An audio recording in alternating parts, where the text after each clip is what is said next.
One morning, 32 farmers paid for the same solution.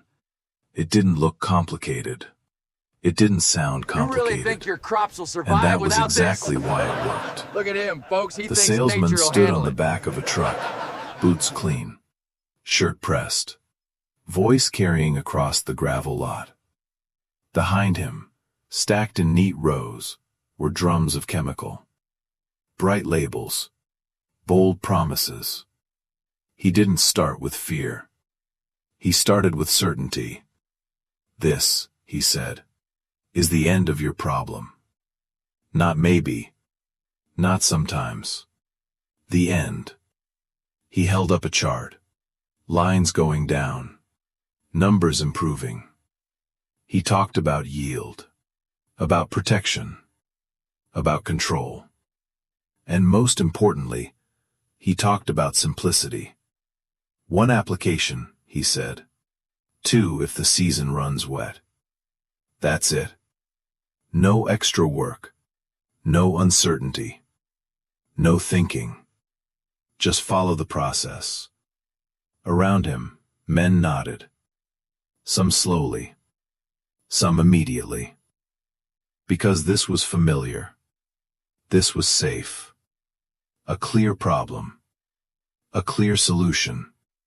A clear outcome. One by one, they stepped forward. Signed their names. Counted their money. 32 farmers. 32 decisions. All the same. Except one. He didn't step forward. He didn't ask a question. He didn't challenge anything.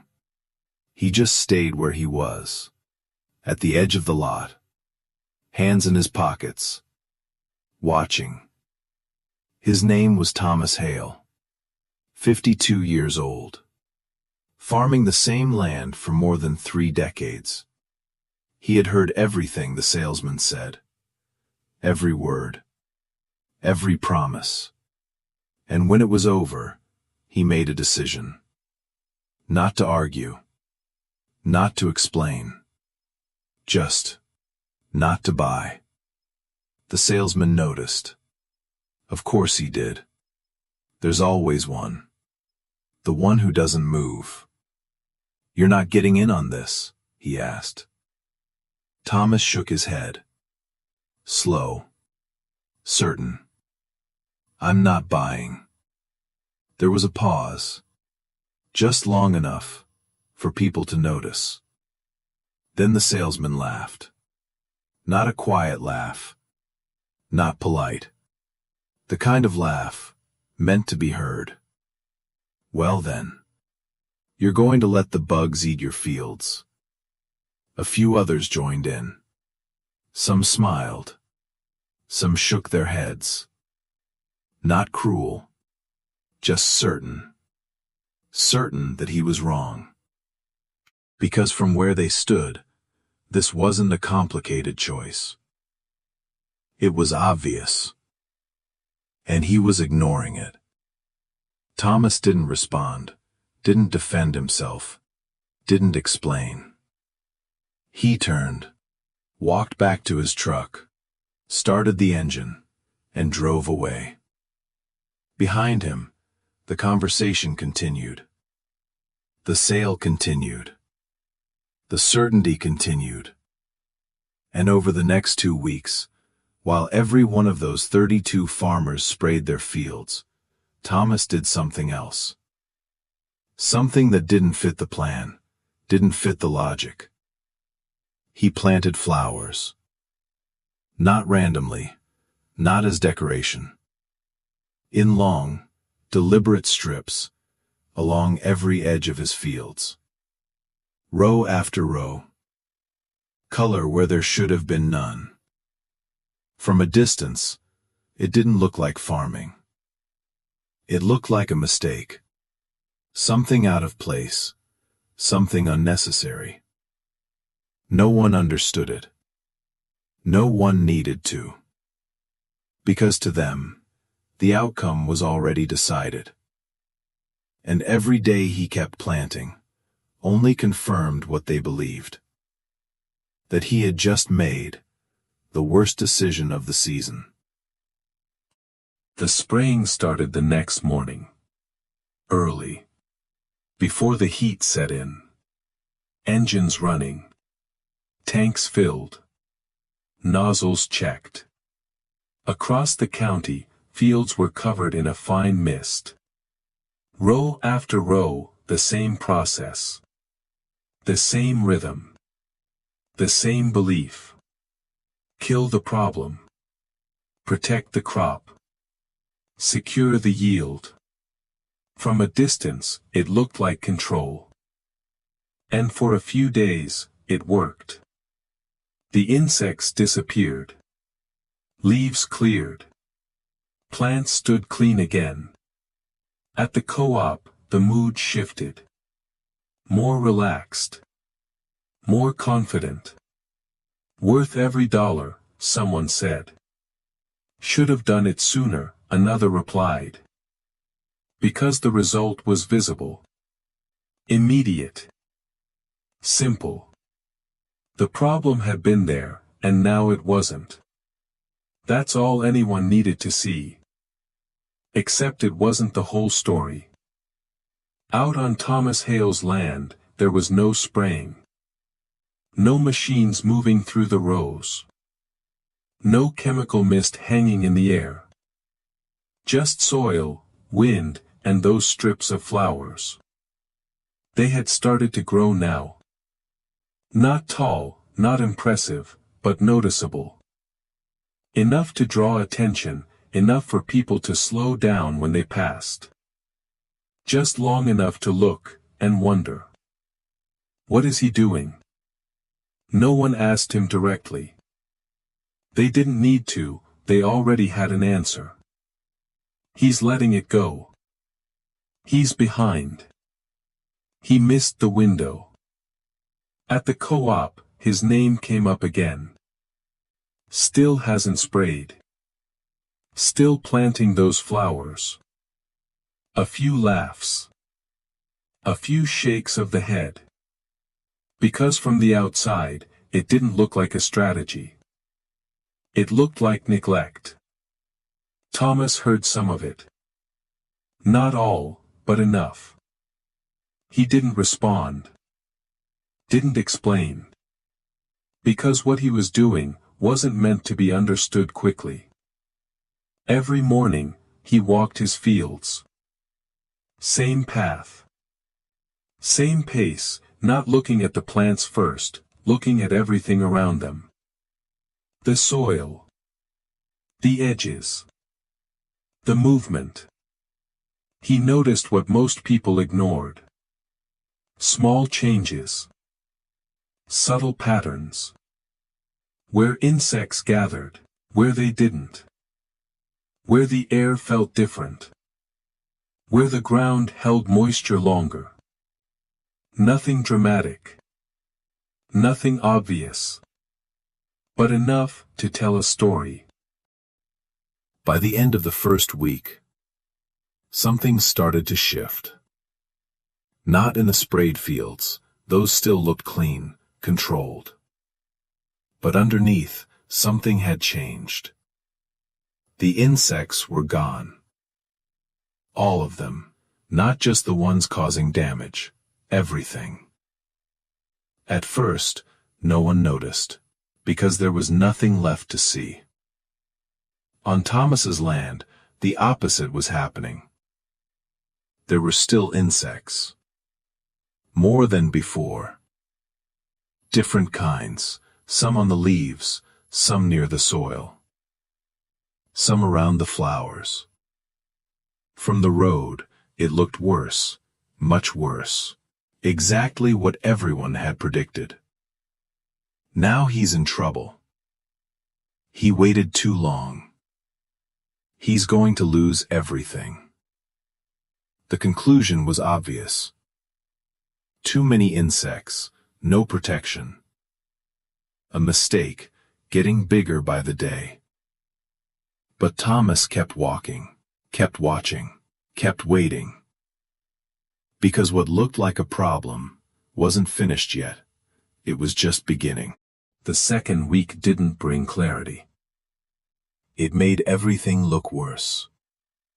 On Thomas's fields, the insects multiplied, not slowly, quickly. Clusters along the stems, movement across the leaves, small shapes covering what used to look clean. From the road, it was obvious, too obvious, the kind of problem you don't need to study. You just see it, and once you see it, you think you understand it. Should have sprayed. Told you this would happen. The comments weren't quiet anymore. They didn't need to be, because now, there was proof. Proof that he had made the wrong call. At the co-op, the tone shifted again. Less curiosity, more certainty. He's done. No way he recovers from that. Some said it like fact, others like conclusion. But no one questioned it, because everything they could see pointed in the same direction. Except Thomas didn't change anything. Didn't reach for a sprayer. Didn't adjust his plan. He kept walking. Same routine. Same pace. Morning.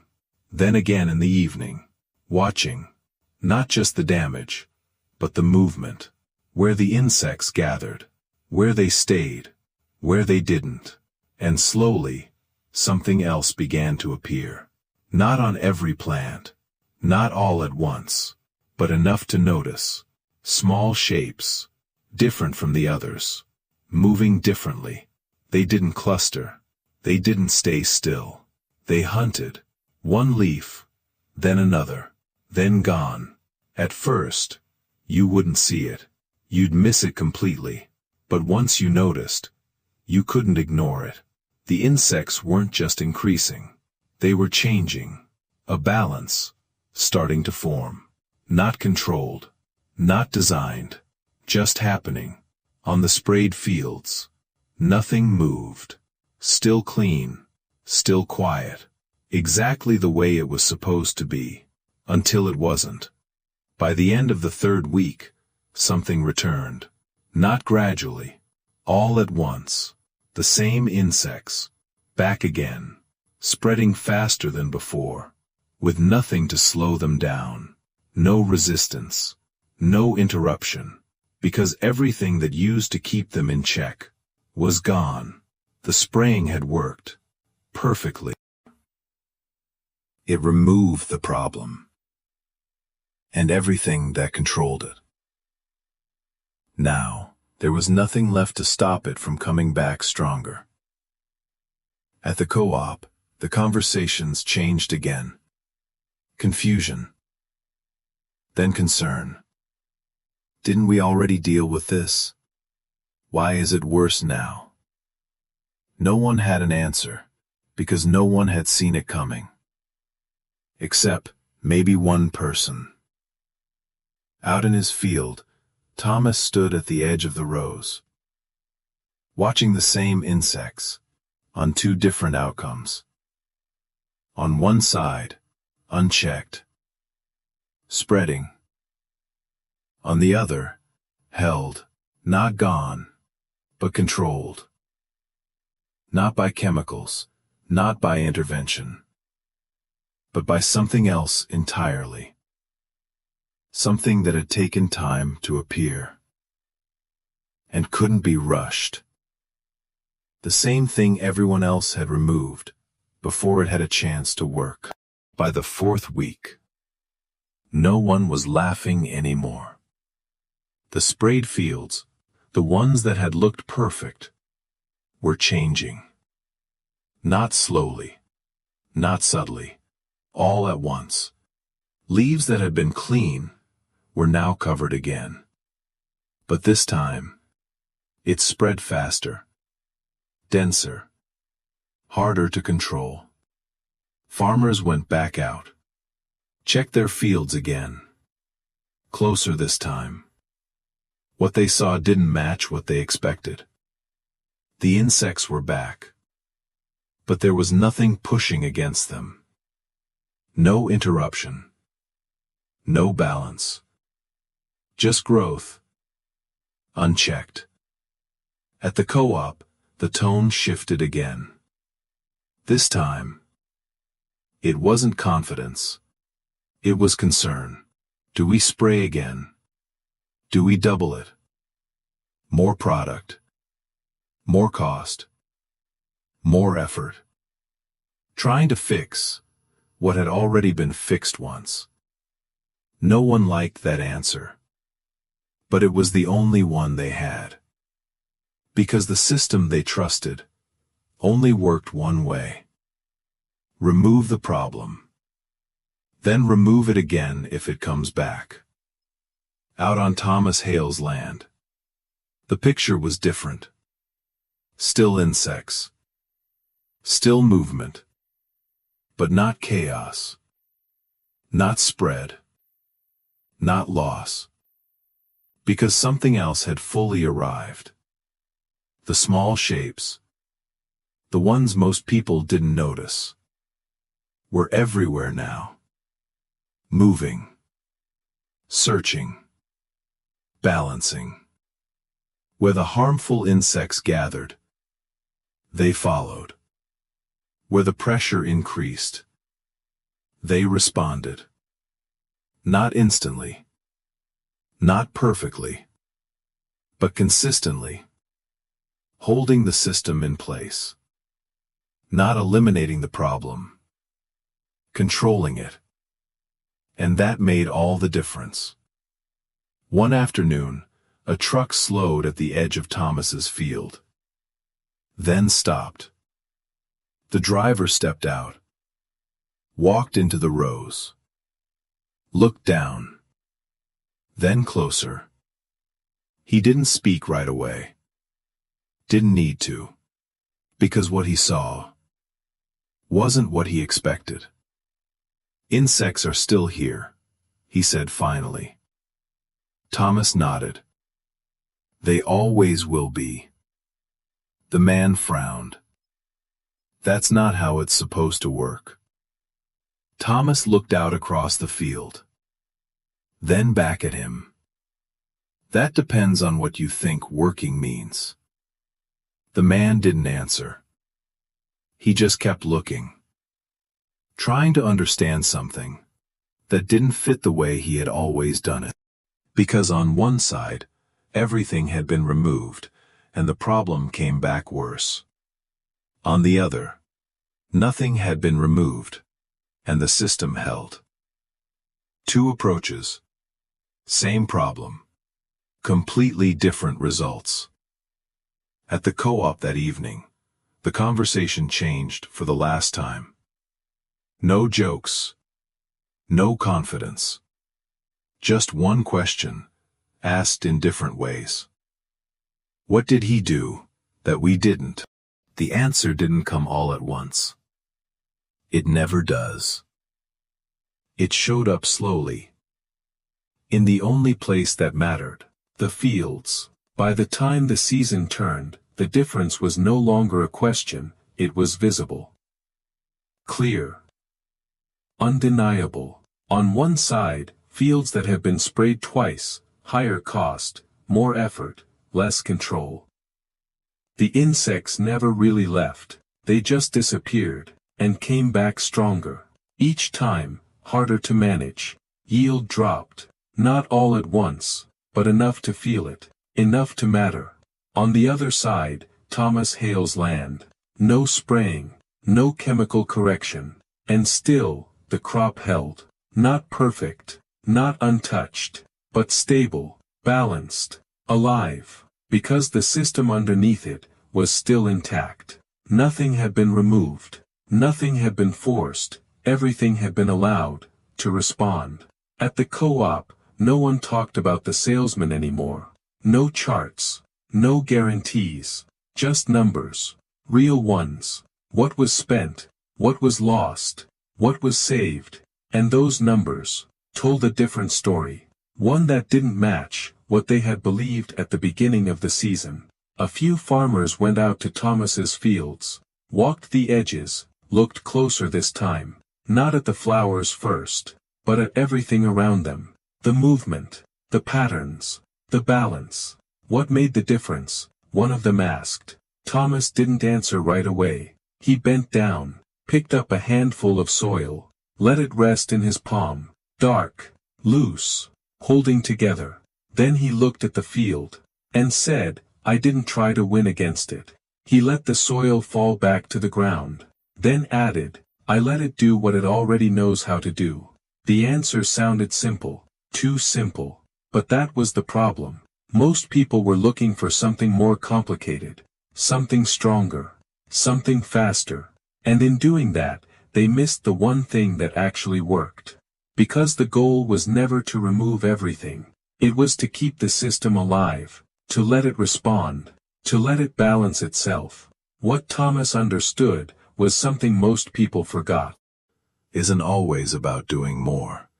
Sometimes, it's about knowing when to do nothing, and trusting that what's already there is enough.